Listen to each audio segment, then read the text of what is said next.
Joining us now is Edward Kondrat, the co-founder of Pixel Perfect, building one of the region's first university esports leagues at the moment. Ed, really appreciate your time. Thanks for being with us. Thank you for inviting. Glad to be here. I was a little bit surprised that we didn't have a university esports league. So it's obviously an opportunity. It's obviously a niche and opportunity that you've spied out there. Talk to us about why you launched it, the interest it's generated, and what sort of scale are we talking about at the moment? Right. So in the Middle East, in the region, we have already quite a strong foundation for Tier 1 esports. Obviously, the Esports World Cup in Saudi Arabia made a lot of noise, and that also dragged attention from professionals, from parents, from universities, from everyone.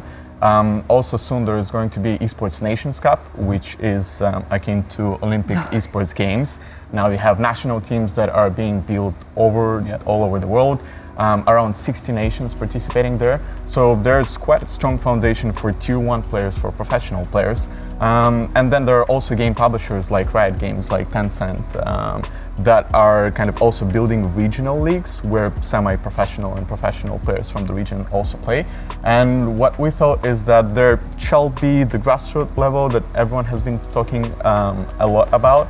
And the university space just feels so organic because this is the place where grassroots level of traditional sports is being built all around the world. Hence, we decided to build the same, but around esports here in Dubai. How many universities we're talking about at the moment? This season, so we just wrapped up the registrations 2 weeks ago, and we're speaking of 51 universities coming from the United Arab Emirates, Saudi Arabia, Jordan, Qatar, Oman, Bahrain, Kuwait, so the whole Gulf plus Jordan.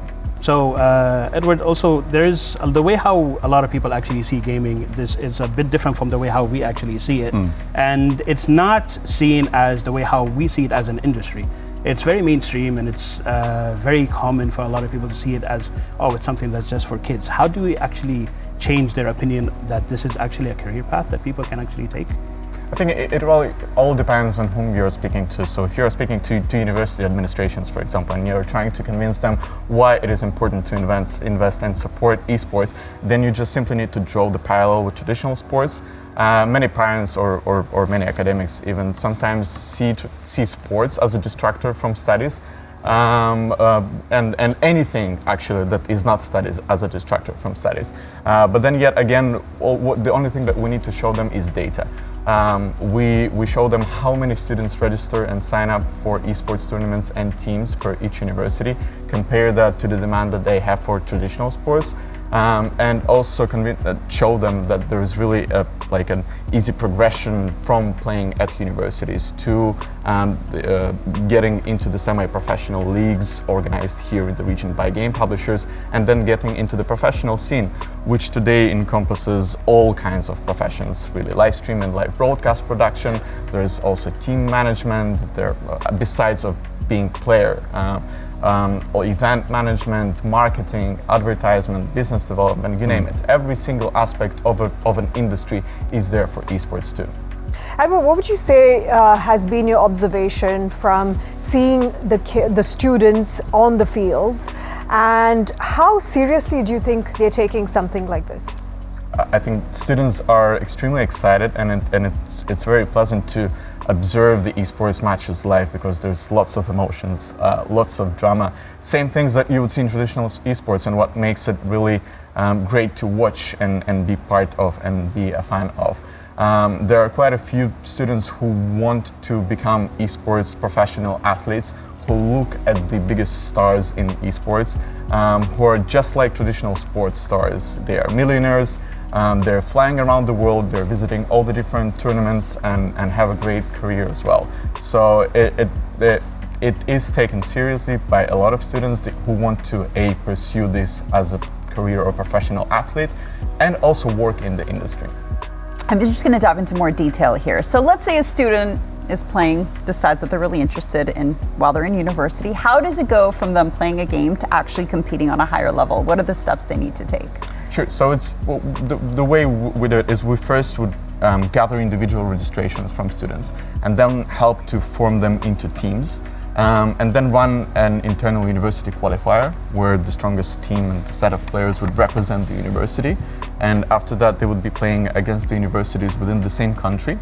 And then we have the regional finales, where basically the strongest players from each country represent their university and play on the regional level.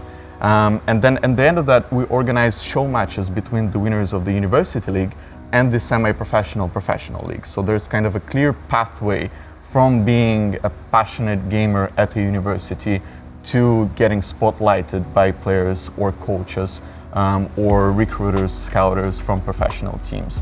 And at the same time, there are quite a few volunteer opportunities to work during the league, to be a match referee, admin, commentator, and broadcast. Yeah, I mean, I had no idea there were so many different roles within this industry. Right. So the chances of getting spotlighted are there definitely. I get the idea that the students are getting involved. What about the universities themselves? Have they seen the opportunity here at the moment? Are they investing into this moving forward? This is where it becomes slightly more challenging because university spaces are quite conservative in many cases. Quite traditional, yeah. They are quite traditional, yeah. And but for the first 2 seasons, it was kind of complicated for us to explain them why and how this works and why is it big in the region. But today, and that's how we quickly grew to the number of 51 universities, when they tell them we already have major institutions who participated with us, like Khalifa University, Abu Dhabi University in the past 2 seasons, and we have an X number of students, and you could also watch the live streams. And during the live streams on YouTube and Twitch, we can also place your university logo, a commercial video for your university. You're getting exposure to students in the region. We can also link, attach a link to your enrollment page, which are marketing tools that aren't really available to universities from traditional sports teams, and they begin to understand the value. There are quite a few universities here in the UAE that are starting investing into it at a larger scale. For example, University of Wollongong, they've built a gaming room with computers where they have a full-time esports manager as well. They have a fixed schedule. They build their own teams, same as traditional sports. And the conversation with other university is progressing the moment they see, oh, okay, some of the other universities are picking up and they're becoming very active. So it becomes easier one step at a time, I would say. But for the parents watching, how much of a mindset shift is required? Because especially in certain cultures, our parents have a lot of say in what we major in our university and further study. So how can you make gaming as something that's more productive and structured rather than just screen time? I think it really, well, first of all, it all depends on the child's interests, right? So where and what about they want to build their career. And I think today for any child, really, it is much easier to showcase to parents why this industry is so big and what are the different career opportunities, way easier than it was, for example, 10 or 15 or 20 years back, because you could show the videos from these major stadiums in the world filled with over 15,000 live spectators. And then you can showcase the professional esports athletes who have built like a huge career out of it, and the number of the companies that are out there in the region as well. So like for anyone out there who wants to pursue the career, I think by just Googling a little bit, it is relatively easy today to explain your parents how big the industry is and why.